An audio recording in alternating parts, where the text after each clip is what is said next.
Steve, the Ape and Bird NFT show is back. Episode 25. We went with Digital Collectibles show last week. Reddit, that is last week's news. This week's it's dead, news, isn't it? This week's news were all things ArtGobblers, Instagram, Chromie Squiggles. We are all over the shop this week, but good to be back. We're recording this on Friday afternoon. It's been a very, very busy week for me. I've just raced into the door, so not overly prepared for this particular episode, I've got to say. But looking forward. I think we're going to kick this one out of the park. Prepared. Looking forward to chatting to you anyway for maybe the next 30, 40, 45 minutes. Let's see how we go. But how are you today? Yeah, I'm good. Like you, I haven't been paying all that much attention to the space this week. So we'll see if we can fumble our way through it. But as you mentioned just then, Reddit seems to have been it went big and now no one's talking about it. I can't see anything on my Twitter feed about Reddit NFTs anymore. Probably we're going to, as you mentioned, we're going to talk about ArtGobblers, Instagram, a few other things. By next week, we'll be on to something new. The beauty, and also it's very difficult in this space to stay on the pulse, because if you miss a week, you've missed a whole bit of history of NFT world. So let's get started, I guess. And I couldn't agree more with that too. And I think you've gone through a lot of times as a founder and a builder where you just don't have the bandwidth right to stay across these new shifting metas and new things that are coming down the pipe. I am definitely in that situation right now with NFTfest. A couple of weeks out. It is hard. I remember I had this same difficulty in March as we were preparing for Australian Blockchain Week earlier this year, and we were still in a bull market, and I was missing stuff, right? Because you're just so head down. So it is difficult. That's not a Crimea River story from either of us, but it's an all-encompassing space, isn't it? If you want to stay on top of things, and sometimes you can miss big opportunities. Yeah, and well, the biggest one this week was ArtGobblers. Now, I'll let you explain the basics, and then I might get into the weeds a little bit more. Did you buy one? Did you see it, or did you miss it? I completely missed it, and I don't know if I'm going to be able to explain it very well. All I have heard about is a few random Discord messages from some friends that I'm in a group chat with that were talking about ArtGobblers. I mean, it's got a bit of it's almost like, I don't know if Goblin Town's the right word, but it's not the most aesthetically pleasing art that I personally like. But the comments that I sort of saw on Discord and Twitter was just sort of people kicking around, certain influencers getting access to them first. And look, I mean, I think it shot out of the gate up to about 15 ETH. Was that right? 28th floor. 28th. I mean, that is, in this type of market, that's a pretty awesome thing if you could have got your hands on this. I know I would have loved to get my hands on one. We're at a 10.25 ETH floor right now. We'll be about 5 by next week, I'm assuming. Yeah, so look, I am not across the weeds with this. I can see the creator fee is 6.9%, which is obviously by design. There's only 1,904 items currently. What is your take on the ArtGobblers? I'm, other than just looking at them now and knowing about they dropped this week, I know very little. Sure. Let me see if I can explain.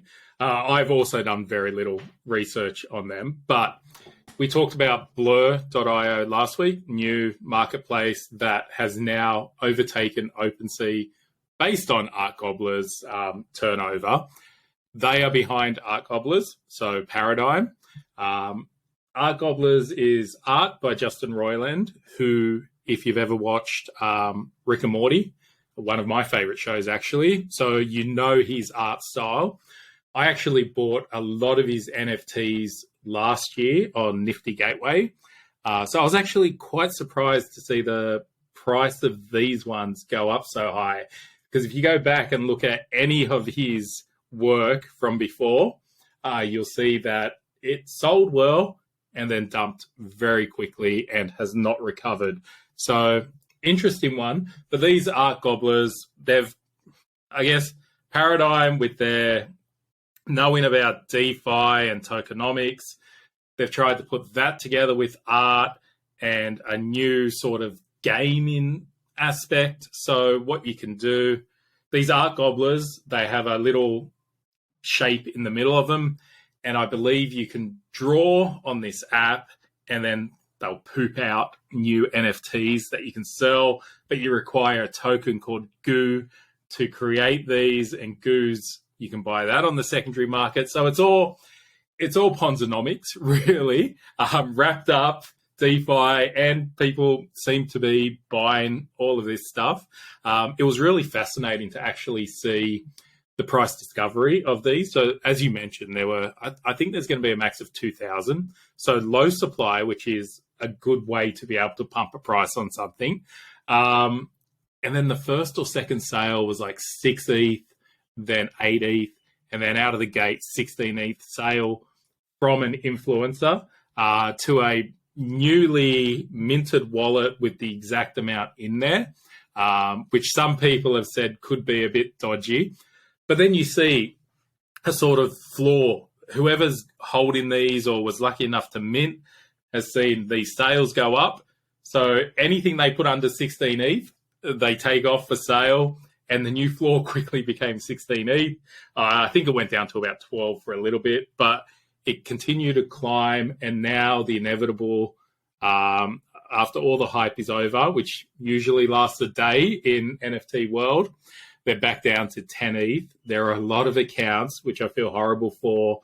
I've seen a lot of 20 plus ETH buys that they've just resold for 8 ETH a day later. So some big losses there.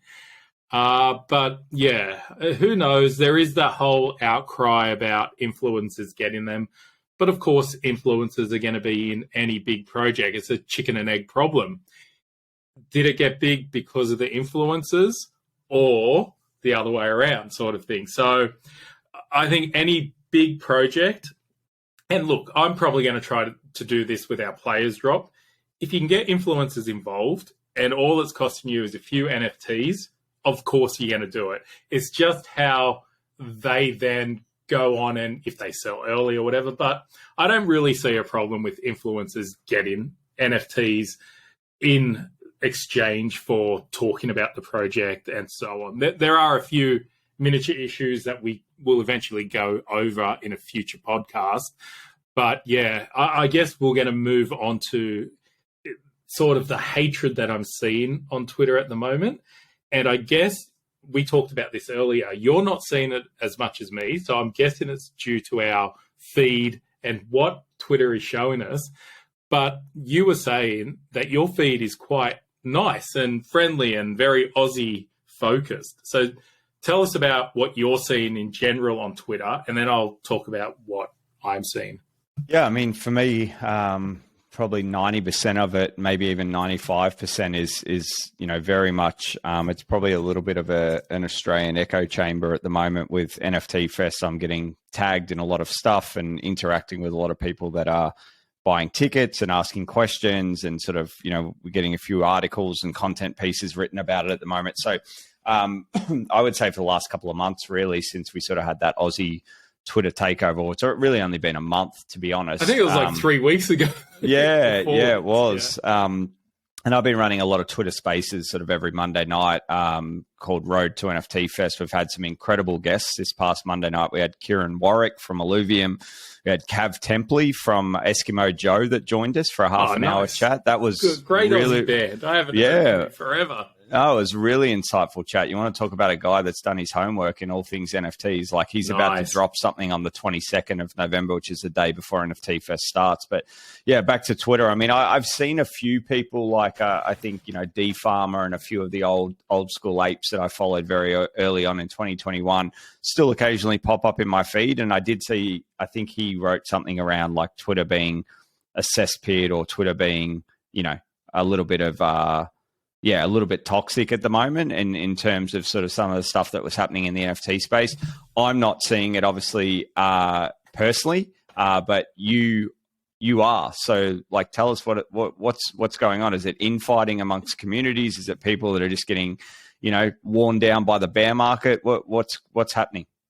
Yeah, I think more that second point. They're getting worn down and they're just getting angry and looking for anything to attack. So this whole influencer thing, getting NFTs, that was a big one. But lately I would get on Twitter, just see all this negativity and hatred and just turn it off. Another reason that, and my forever ongoing deleting Twitter from my phone and putting it back on, and a reason that I haven't made one of your Monday spaces, which I hope to do. I just reinstalled Twitter today on my phone. I'm just horrible with it. But yeah, there's just it for me. And I guess I follow a lot more OG, and I have started following a lot more Aussies after that Aussie one as well. But it's just, it's just getting horrible. So I'm hoping this is a sort of sign that we might be nearing a bottom. But it's not fun at the moment. I've tried to think of ways that I could sort of bring some cheer to Twitter, but I'm just too busy. So. Do you use lists at all? That was another thing I was going to do. I was going to start making lists of people that I think should be followed and then putting that out so other people can follow the list as well. Do you use lists on Twitter? Actually, if you go to my account and, if any listeners want to go there too, I think majority of my lists are actually public. I started this one over probably 12, 14 months ago called NFT Me, which, it's probably a pretty licorice all sorts bunch now because I haven't culled it for a while, but I've also got like a VFriends list in there. I've got a bunch of lists. So I got to admit though, like I normally go through phases where I add people to lists, but I don't actually use the lists all that much, which I still sort of, I think my camera just went off there, but I think my, my algorithm, I still go to the regular feed. Occasionally I go to lists. But yeah, it is funny how your patterns of behaviors with apps are pretty hard to break, right? So, yeah. Yeah, well, talking about Twitter, we had Elon buying it last week and then news coming out that they were looking at incorporating crypto NFTs into a wallet. But Mark Zuckerberg has one-upped them. Instagram announced that they have NFTs coming to the platform, and I believe you can already link your MetaMask wallet to Instagram. Can you tell us about that?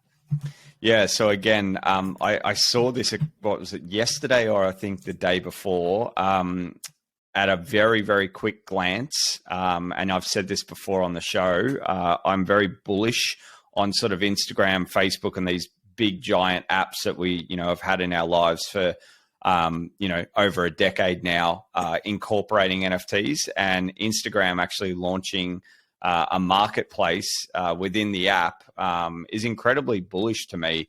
Now, we don't know what's going to happen with this, what sort of the uptake is going to be, but it's just NFTs, digital collectibles, whatever you want to call them, are just every day, it appears to me, are just etching that further and further into the psyche and into the mindset of the standard person that is not on Twitter, Steve, like you and I, that is not in the space. I think this is massive news. And the fact that it sort of was almost like a sideshow to ArtGobblers or something this week is says a lot to me. I'm very, very bullish on this news. I think I saw something before, Steve, that you and I were taking a look at. It was like a 50-second video from the Metaverse Twitter account, which is spelled @the and then Meta with a verse with a 3 in it, with the number 3 in it. If you want to look up that handle, so @the Metaverse with a 3 in the verse. There is a video of the UI, it connects to MetaMask. You can buy and sell directly in the app. I haven't used it yet myself. It's always interesting, though. I do think with using on mobile, I'm not sure what your behaviors are, Steve, in terms of your own sort of NFTs, but I have not used any NFTs on mobile. Actually, I'll walk back my words. I was forced to use it with a Shopify experience back in June when I was in the US. So I own one of the Ghost comics, and to redeem the physical for free, you just had to pay postage. You actually had to link your MetaMask on mobile to the Shopify app. And that was the way that you verified that you were a legitimate owner of a Ghost Comic One. And that's the way that you were able to get the free comic. So other than that, I really do zero NFT action or crypto in general on my phone. Yeah, and that is a problem. That is the solution that a lot of us in Web3 are waiting for. You can link, like I've got a separate phone with MetaMask installed that I only use very specific cases like you mentioned there. And it does work. You can use the browser in MetaMask, or you can, if there's another app that links to it, log in via that.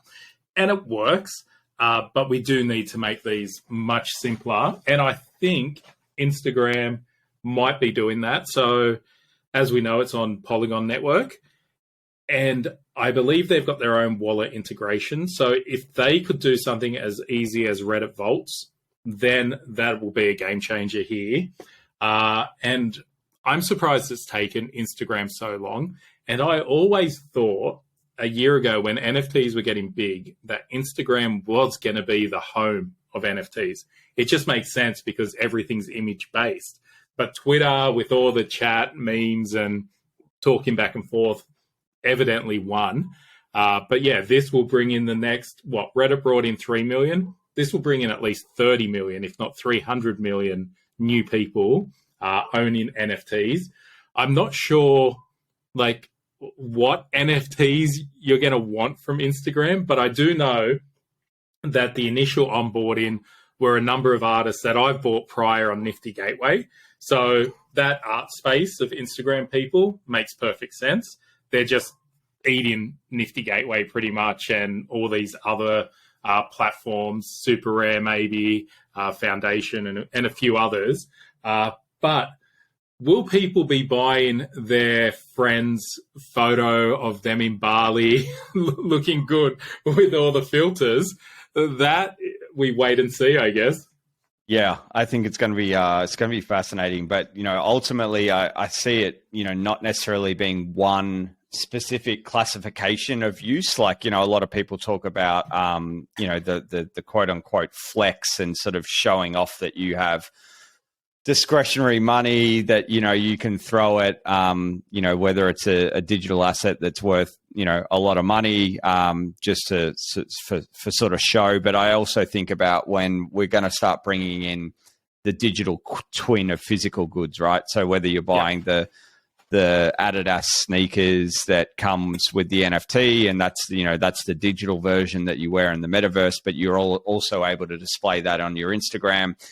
Whether it's wine, I'm seeing some really fun stuff with wine NFTs at the moment, or at least the early stages of what that looks like. And if you've got a bottle of Penfolds Grange and you want to display that, the amount, having worked in the golf world previously, the amount of people that love to show off their wine collection but actually physically need to get people to their house or their bar.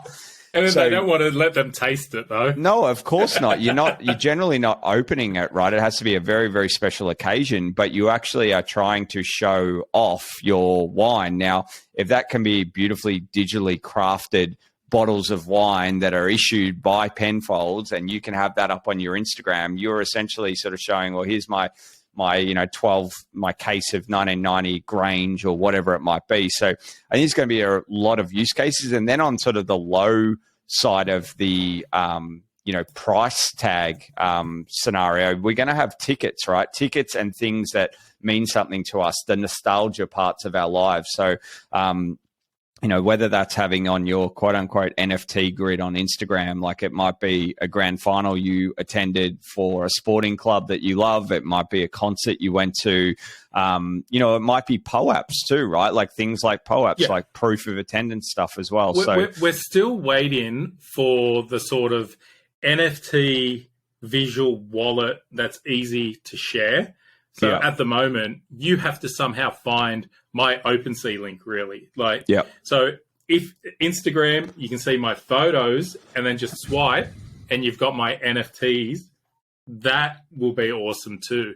As you were talking about the wine, it got me thinking about all this Clone X gear I'm meant to have in the next few months. And if I was someone who took photos and put them on Instagram, I could see myself wearing the shirt, wearing the shoes, taking the picture, and then tagging them to the NFT. So I believe Instagram does have, like, if you got clothing on, you can link it to the actual item and someone else can go buy it. So linking the clothing to the NFT will be fantastic as well. Yeah, and one thing that sort of, I've thought about this previously, but as you were sort of saying that out loud, like when you think about physical items and if you're a brand, like once you distribute those, like let's just say it was a hoodie, right? Like the hoodie I'm in, let's say there was, I don't know, 1,000 of these made. Once they're out of the store or once they've sort of, been bought on Iconic or whatever shopping website it is, you really don't have any interaction with that customer again around that particular piece of clothing, right? Or that item. It's going to be fascinating in the years to come, decades to come, to see when a brand can issue 1,000 digital items and actually know those wallet addresses. Now, yes, of course, that item can change hands and it can be sold and there's, the royalty discussion and all that kind of stuff. But, the possibilities of being able to engage with that particular owner base of those 1,000 items is going to be something that we haven't really seen before, in my opinion. So, it's going to be interesting to sort of see how that plays out. Yeah, and all these platforms, their whole play is data. So Google, Facebook, Apple, all of them, they're extremely valuable companies because of all the data they track and have. So whoever gets in first as well, tracking these NFTs and who wears what and so on is going to be very valuable. Let's get an update. You have been working your ass off the past, 6 months, I think you've been on this, if not longer. We've had the speakers of the first 2 rounds talked about. You've been doing these spaces. Let's get an update on NFTfest. Yeah, so we've had a few more announcements. This week we actually had a new wave of sponsors, which was headlined by NFTs. Yep. So NFTs, they actually put that up for a vote. They're going to be giving out the spectacles, which they call the noggles. Oh, really? So, very cool. So NFTs. But everyone gets some noggles? NFTs will be NFTs will be the 2022 NFTfest optical sponsor, and you didn't get Specsavers. Come on. With that will be a pair of noggles for all attendees. There'll also be a photo booth opportunity with a specific NFTs PO-up that they'll be doing inside the venue. Brilliant. They're going to be doing some guerrilla marketing sort of all around the suburb. Are they an Australian? Do they have an Australian branch? How are they going to get these glasses to Australia in 3 weeks' time? Yeah, they're in transit. They already have some here, but working with a guy named Gami who has NASDAO. He is an original noun holder as well. He was the first noun holder to grab the skateboard head. So it's a really, really cool noun, but got to know a few of the nouners over the last couple of weeks. They do have a strong contingency here in Australia. Really looking forward to them. I think it's such an iconic NFT project. It just fits with, the event that we're running. So there is an account called Nouns Down Under, but there's a lot of spin-off accounts as well. So really, really looking forward to Nouns being involved. I think it's a great sponsorship. You need to get me one of those pairs. We will definitely get you. We'll both wear it on the show when we have them. So Gami, I know you're going to be listening to this at some point, so we've got to hook Steve up with a pair of noggles. I've been so tempted to buy a noun so many times. I'm just waiting because it's one a day, of course. I'm assuming we've still got a bear market to come, even worse than this, and that's when I'll probably pick one up. And I want an Australian-themed one. I saw a kangaroo one probably 2 or 3 months ago, and I was so close to pulling the trigger. Yes. Well, I definitely have been looking at the little nouns at the moment. I'm feeling nounish myself. But the two other ones I wanted to give a shout out to was actually Penfolds. So I mentioned wine. Penfolds are actually sponsoring NFTfest. Also, get me a Penfolds, please. Yes, and I won't run through them all, but also a friend of ours who we showed his cramp video many months ago, but Ben Simpson at the Collective Shift and Matt Williamson are sponsoring as well. So shout out to those three particular brands that are helping us out.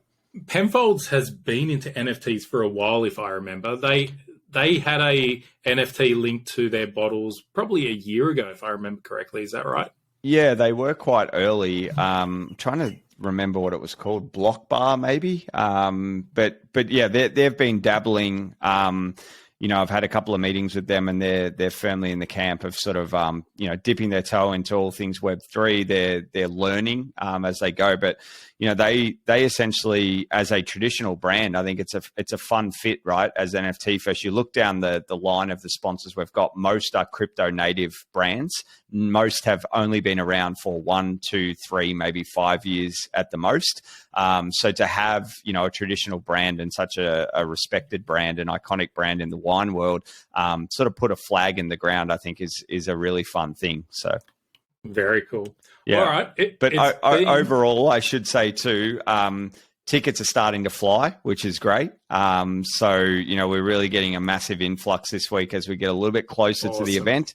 I won't go over all of the sort of satellite events and parties because I did enough of that last week. But if you go to nftfest.com.au/what's on, or even just have a look at the nav bar, there are listed all 6 events. Your NFT Fest ticket will get you into those. And Steve, I have been looking at nothing but whiteboard for the last 2 days because I've been trying to pull the agenda together, and it is no easy feat trying to get the topics right, trying to get the mix of speakers right, trying to get a balance of everything right across 3 different rooms.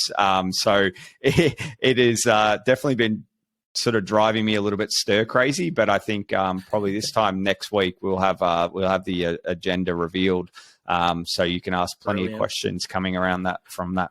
And I will. I believe we have one more episode before NFT Fest, and of course I'll be on my holiday. So next week we'll be back, but then we'll probably have to take 2 weeks off.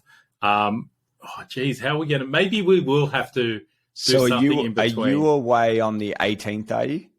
I leave the 18th. Yeah. Okay, yeah. Well, maybe we even squeeze one in before, but we'll have to see how we're going. I think we can both. Maybe if you have time, squeeze one in just after or even during. I doubt during is any chance. Maybe just after as a wrap. I'll make some time for that as well. This was a quick one this week, but we did want to end Squiggles, a new all-time high. It is absolutely flying. I think I saw over 16 ETH. You have your Squiggles story. I have my Squiggles story. Let's hear yours. Geez, yeah, this is a pain point for me. I mean, I heard about Squiggles on, was it Modern Finance or Proof? It would have been Proof. I think Proof was up and running by halfway through last year, and I think they were. I remember Kevin saying like they're about 1 ETH at the moment, hovering around 1 ETH, right? So my Squiggle days go all the way back to listening to them for 1 ETH, and then I feel like they ran up, and then I sort of forgot about them. And then when the bear hit, this year in May, as I've said multiple times on this show, like I was shook out a little bit, but then I started earmarking things that I wanted to get in this bear market. And to be honest, the one thing that almost daily, maybe not in the last month or two, because I've been a little bit more head down with running this event, but I would open up OpenSea and I would look at Squiggles. I wanted to get a day zero, so the Squiggles that were minted on, I think it's the 27th of November, 2020. And there was 1 or 2 times I was about to pull the trigger for maybe 5, 6 ETH. And, that was probably when ETH was around about the price it is now, maybe even a little less. I had the liquidity and I went, I'm going to pump the brakes on most of my purchases, but I am going to buy a Squiggle, maybe 2. And then they had this run up, right? And then I started overthinking it. I was asking a few of my friends in the Proof Discord, what do you think? Maybe I'll wait till they retrace, da-da-da-da-da. I do remember seeing a ribbed one, and I've got some ribbed ones up here in front of me right now, and they're different to the slinkies, right? The slinkies are okay, but I do like the ribbed ones. And there was this amazing looking ribbed one for 10 ETH, and this would have been maybe, I would say 6 to 8 weeks ago. And I went, I'm gonna get it. I'm gonna get it. I waited another night. It was gone. It got relisted again for 14 ETH. I can't remember what number it was, what token ID. But it looked great. It was sort of like, obviously not the rarest type you can get, but it's certainly not like a floor one. And now we're looking at a floor as we speak today of nearly a shade under 17 ETH. It hurts, Steve. It hurts. I looked at these things at 1. I looked at them 6 at 7. I could have got a sort of a semi-rare one, I suppose, at 10, just about 6 or 8 weeks ago. And these things don't seem to be slowing down anytime soon.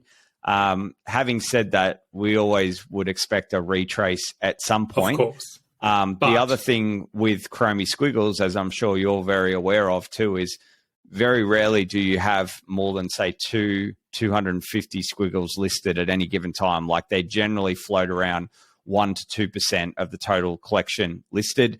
It is something I've wanted to get in the bag for a while, and my inaction has cost me. And I would say just having, the bear market does this to you too, right? Like the psychology it makes you question.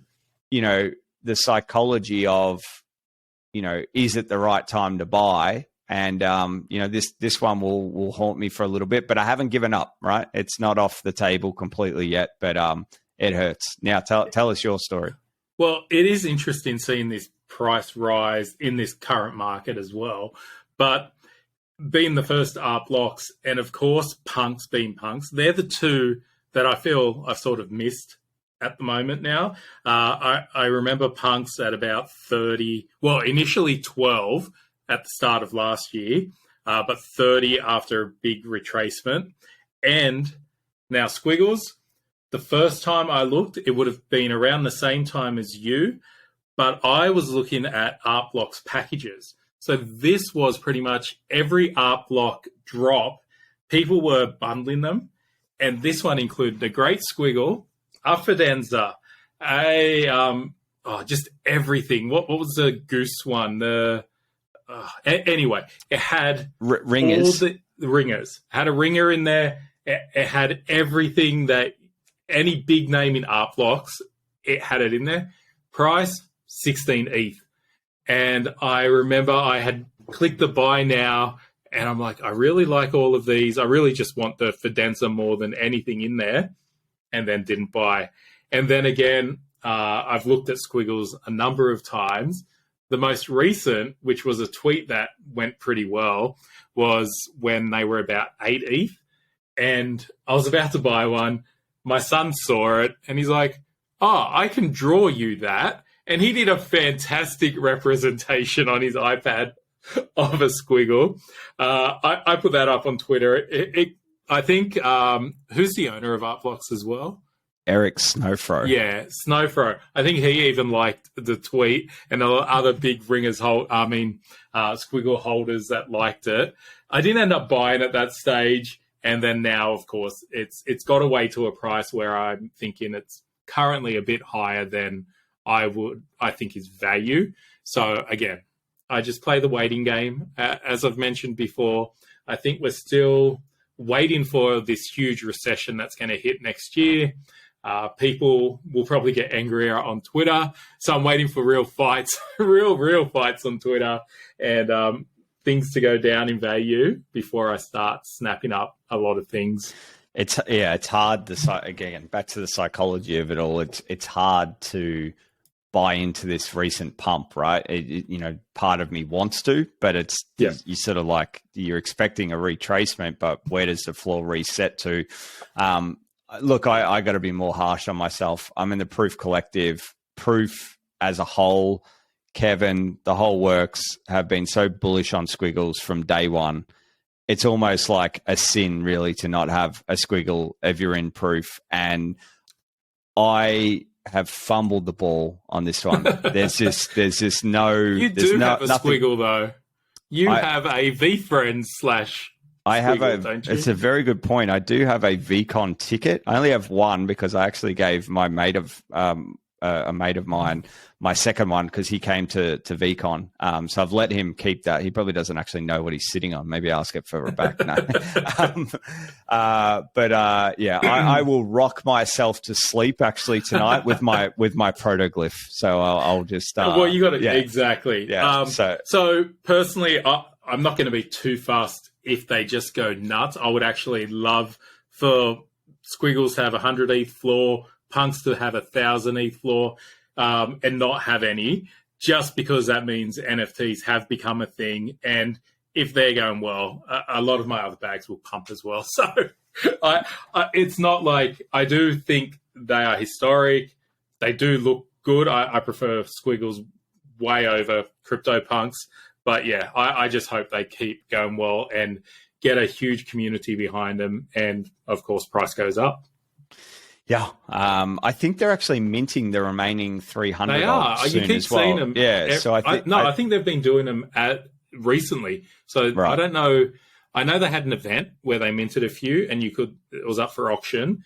And every now and again, I must follow a bot that tells you when a new one's been minted. Yeah. So yeah, I don't know the full story on how they didn't all mint and why there were any left. Yeah, I feel like I've heard it before, but it's not coming to mind right now. But it is fascinating, like having such a long mint window. Like I said, day zeros are November 27th, 2020. So when you think about that, like it's been interesting as I've gone like window shopping over the last few months, and sort of I always go down to the bottom and sort of have a look at the history of whose hands it's changed through and sort of when it was minted. And I mean, personally, I do put a premium on the ones that were in day zero or even the 2020 ones versus the 2021 and 2022. Some people don't share that same opinion, but that's the great thing about NFTs, right? It's so nuanced and very, very fascinating. But the old Squiggles, hey? Well, that was a good quick catch up this week. It was. I should give a shout out too, and I might have to find the recording of this. I did another Twitter Spaces earlier this week, which wasn't mine. It was run by the Bread Brothers. And the Bread Brothers actually gave a massive shout out and wanted a story from me about the Ape and Bird NFT show. So it was lovely. Quite interesting doing some media about this podcast, and they said, tell us how it all started, and they call you Steve-O. So they were like, and you co-host it with Steve-O, who's one of the great Aussie builders. So they wanted the whole backstory, and there's some Ape and Bird listeners out there. So shout out to Kev Fi as well. So Kev's actually taken up a role as the lead at the Meta Academy, which is the Meta. Yeah, the MetaKeys spin out Web3 education sort of venture right now. I guess I can give a little bit of alpha. Hopefully, we'll be doing a bit of a collab with MetaKey at the end of this month. So wonderful. Hopefully my programmers can actually finish their work. And I meant to test something this weekend. So that going well, we should have some news on a MetaKey collab at the end of this month. Maybe in 2 or 3 weeks. Sounds very exciting. Well, we should mention our favorite part of the show, our disclaimer.